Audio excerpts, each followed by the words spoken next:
Salam, Milli Məclisə seçkinin nəticəsi bəlli oldu. MSK yeni deputatların siyasını açıqlayıb. Efirdə Azadlıq Əlayevdir, bizimlə qalın. Jurnalist Rauf Mirqədirovun məhkəməsi keçirilib, heç bir vəsatət təmin olunmayıb. MTN generalının həbsi Elmar Hüseynovun qətlinə aydınlıq gətirə bilərmi? Avtomobillərə gətirilən yeni standartlar nə deyir? Mərkəzi Seçki Komissiyası növbəti parlamentə seçilmiş deputatların adlarını açıqlayıb.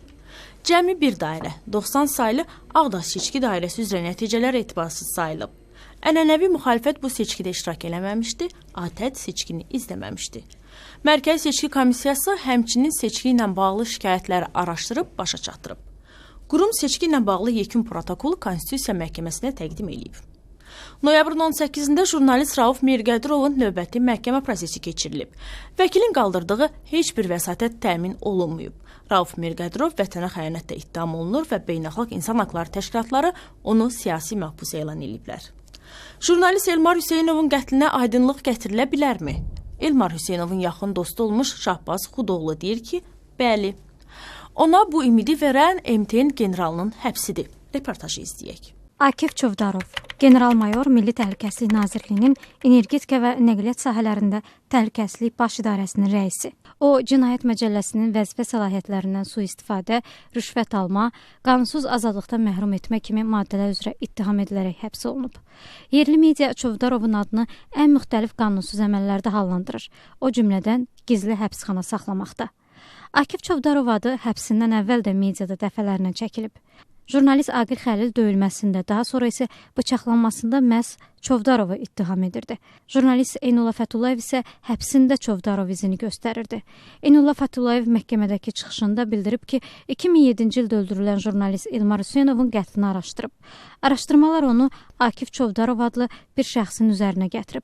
Bundan sonra Eynullah Fətullayevin özü hədəfə gəlib və həbs olunub. Həbs olunan vaxt onu dindirənlərdən biri elə Akif Çovdarovun özü olub. Eynullah Fətullayev məhkəməyə deyib ki, Akif Çovdarov Elmar Hüseynovun ölümündə əli olduğunu inkar etməyib. Həm də əlavə edib ki, bunu öz başına etməyib. Təqribən 2007-ci ilin əvvəllərində mən Elmar Hüseynovun qətli ilə bağlı məlumatlar əldə etdim ki, orada MTN-də bir idarə rəisidir, bir Akif Çovdarov. Yəni mən məlumat əldə etdim ki, bu insanın bu məsələdə iştirakı ola bilər. Araşdırmalara başladım və bir aydan sonra həbs olsun. Və Milli Təhlükəsizlik Nazirliyinin təşkilatxanasında bu insanlar gəlib mənimlə görüşdülər. O mənə dedi ki, onu öldürmək yox, yandırmaq lazımdır. Bax, bu sözü mənə dedi. Sonra mənə dedi ki, biz axı bunu özümüzə görə etməmişik. Atamın sözündən görə eləməmişik ki, bunu. Yəni ki, sən məndən nə istəyirsən? Əl çəkmədim. Deyirdi ki, ağzına gələni yazırdı, belə də olmalıydı. Я хочу, чтобы все увидели человека, который боролся за ихнюю же свободу, и теперь он лежит здесь с двумя пулями в сердце. Monitor jurnalının baş redaktoru Elmar Hüseynov 2005-ci ildə öz evinin qarşısında güllələnib. Ötən 10 ildə bu qətlin üstü açılmayıb. Elmar Hüseynovun yaxın dostu olmuş Şahbaz Xudoğlu düşünür ki, Akif Çovdarovun həbsi bu qətllə bağlı bəzi qaranlıq məqamları aydınlaşdıra bilər. Konkret mənə çətindir demək ki, bu işin icrası bu işi təşkil edən Çovdarov. Amma Çovdarovun adı hallanıb, istintaq bunu təkrar bu məsələni yoxlamalıdır. Hətta o vaxt Türkiyədən gələn istintaq təhqiqat qrupu da o vaxt biz sorğuya əsasən bizə cavab verdi ki, biz əslində bu işin üstünü açmışıq. Yəni bəllidir, artıq cinayətkarlar ortalıqdadır. Amma Milli Təhlükəsizlik Nazirliyi bu işi nəzarətə götürdü və heç bir hansısa bir inkişaf bu işin inkişafında hər hansı bir tendensiya olmadı. Akif Çovdarov MTN işi üzrə həbs olunan azı 10 nəfərdən biridir. Milli Təhlükəsizlik Naziri Eldar Mahmudov oktyabrın 17-sində tutduğu vəzifədən azad olunub. Bundan bir gün sonra cinayət işi başlanıb. İlk olaraq MTN-in 7 əməkdaşı həbs olunub. Bundan başqa MTN-in işinin əhatəsi genişlənərək Rabitə və Yüksək Texnologiyalar Nazirliyinə qədər çatıb. Həbslərin daha da artacağı ehtimal olunur. Hökumət taksi xidməti üçün istifadə olunan avtomobillərə yeni qayda tətbiq eləyəcək, sürücülər isə yeniliyə sevinmir. Ətraflı reportajda. Kasıb təbəqəni fikirləşməlidirlər ki, bu bunu satıb belə. Bu qoymasalar, bu bunu satıb başqa maşın alamayacaq. Bunu 6 minə versə Hansı bir kredit olan maşını bəri başına alırlar 8 min, 9 min, nə ilə alsın? Paytaxt Bakıda taksi fəaliyyəti ilə məşğul olan sürücü yeni təsdiqlənən standartlardan danışır. Deyir ki, yeni standartlar qulağa xoş gəlsə də, taksi sürücülərinin işini biraz çətinə salır. Bəlkə də bir 70%, 98-99-da bunu hamı cəmaət çörəyini eləyəcəklər. Bundakı satıb elə qiymət qoyacaqlar ki, onu 5-6 minə yuxarı verməyə olmayacaq. Bu satdı yesinə alsın.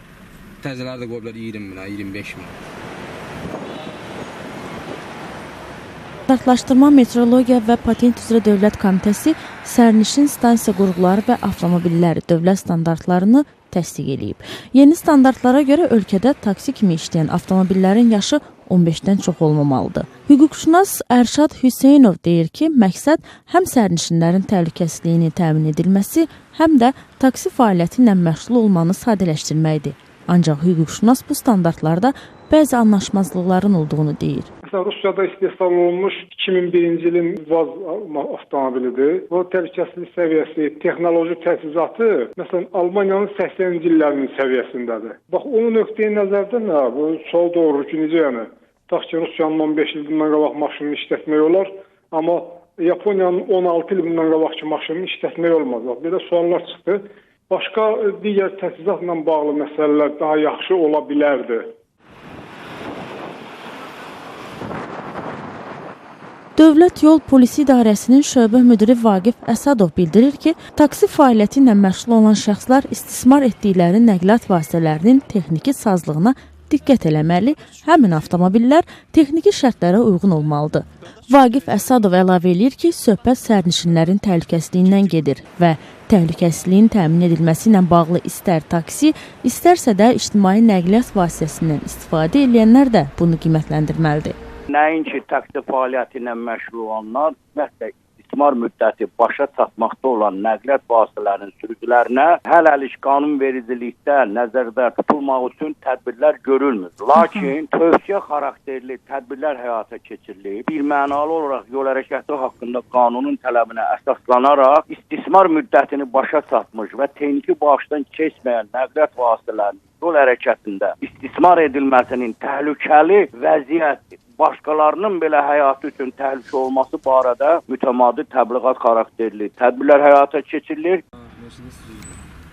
Yeni təsdiqlənən standartlarda həm də deyilir ki, taksi minik avtomobilində sərnişin üçün ön oturacağın cihaz panelində yaxşı oxuna biləcək şəkildə sürücünün soyadı, adı, fotoşəkli və daşıyıcının adı, ünvanı, telefon nömrəsi göstərilən məlumat lövhəsi olmalıdır. Taksi minik avtomobilləri taksimetr aparatı ilə təchiz olunmalıdır. Noyabrın 18-də Fransa polisi Parisdə azı bir şübhəlini öldürüb, ikinci şübhəli özünü partladıb. Polis 7 nəfəri həbs edib, əməliyyat səhər saat 4-də keçirilib. 5 polis yaralanıb. Əməliyyatda əsas hədəf Parisdəki terror aktlarının təşkilində şübhəli bilinən 28 yaşlı Belçikalı Abdelhamid Abaud olub. Ölən və saxlanan şəxslərin şəxsiyyəti müəyyən eləmək üçün DNT testi keçirilir. Xarici xəbərləri izləyək. Son 3 gün ərzində Suriyanın Raqqa şəhərinə edilən hava zərbələrinin nəticəsində azı 33 İslam dövləti yaraqlısı öldürülüb. Bu şəhər qrupun əsas dayaq məntəqəsidir. Britaniyada fəaliyyət göstərən Suriya İnsan Haqları Mərkəzinin noyabrın 18-də verdiyi məlumata görə noyabrın 15-i, 17-sində keçirilən reydlər zamanı həmçinin onlarla yaraqlı xəsarət alıb. Məlumatlara görə qrupun rəhbər nümayəndələri və ailə üzvləri şəhəri tərk edərək İraqın şimalındakı Mosul şəhərinə çəkilməyə başlayıblar. Fransa noyabrın 13-də Parisdə 129 adamın ölümü ilə nəticələnən terror aktlarından sonra Raqqaya hava zərbələrini intensivləşdirib. Həmçinin Rusiya noyabrın 17-sində bu şəhərə uzaq mənzilli qanadlı raketlər buraxıb. Parisdəki terror aktları və bu yaxınlarda Rusiya təyyarəsinin Misirdə partladılmasına görə cavabdehliyi İslam dövləti qrupu üzərinə götürüb. Rusiya isə bu arada bildirib ki, əgər Qərb İslam dövləti qrupuna qarşı əsl beynəlxalq koalisiya istəyirsə, Suriya prezidenti Bəşər Əsədin siyasi keçiddən kənarlaşdırılması tələbindən imtina eləməlidir. Bunu noyabrın 17-də Rusiyanın Xarici İşlər naziri Sergey Lavrov bəyan edib. Lavrov qeyd edib ki, Parisdə törədilən terror aktları və Rusiya təyyarəsinin Misirdə partladılmasından sonra Qərbin mövqeyində dəyişiklik olub. Lavrov ümid edir ki, onların qərbli həmkarlarının mövqeyinin dəyişməsi digər qərb tərəfdaşlarına da təsir eləyəcək. ABŞ ABŞ və onun müttəfiqləri Bəşər Əsədin Suriyada siyasi keçiddən kənarlaşdırılmasını istəyirlər. Amma Moskva hesab edir ki, Əsədin getməsini Suriya xalqı həll eləməlidir. Moskva bu münaqişədə Bəşər Əsədin, ABŞ və onun müttəfiqləri isə ona qarşı mübarizə aparan üsyançıların tərəfini saxlayır. Kosovoda müxalifətdən olan deputat Donika Kadaz Bacupi noyabrın 18-də parlamentin sessiyasında baş verən hərcmərcliyə görə həbs edilib. Bundan başqa daha 3 deputatın həbsinə order verilib. Noyabrın 17-də Serbiya ilə münasibətlərin yaxşılaşmasına qarşı çıxan müxalif deputatlar yenidən parlamentin iclas salonuna göz yaşardıcı qaz buraxıblar. Qeyd edək ki, müxalifətdən olan deputatlar bundan əvvəl də bir neçə dəfə eyni üsulla parlamentin iclasını pozublar. Kosovo 2008-ci ildə Serbiyadan ayrılaraq müstəqilliyini bəyan edib və bunu indiyədək 100-dən çox ölkə tanıyıb. Tərəflər Avropa Birliyinin vasitəçiliyi ilə münasibətləri yaxşılaşdırmaq qərarına gəliblər, amma Kosovo müxalifəti buna qarşı çıxır. Noyabrın 18-də isə Kosovo Konstitusiya Məhkəməsinin qarşısına əl qumbara atılıb, amma itki və ya xəsarət alan olmayıb. Hökumət məhkəmədən Serbiya ilə razılaşmanın ləğv edilməsini istəyib. Bugünə olan xəbərlərimiz bu qədər. Bizi sosial şəbəkələrdə izləməyi unutmayın. Salamat qalın.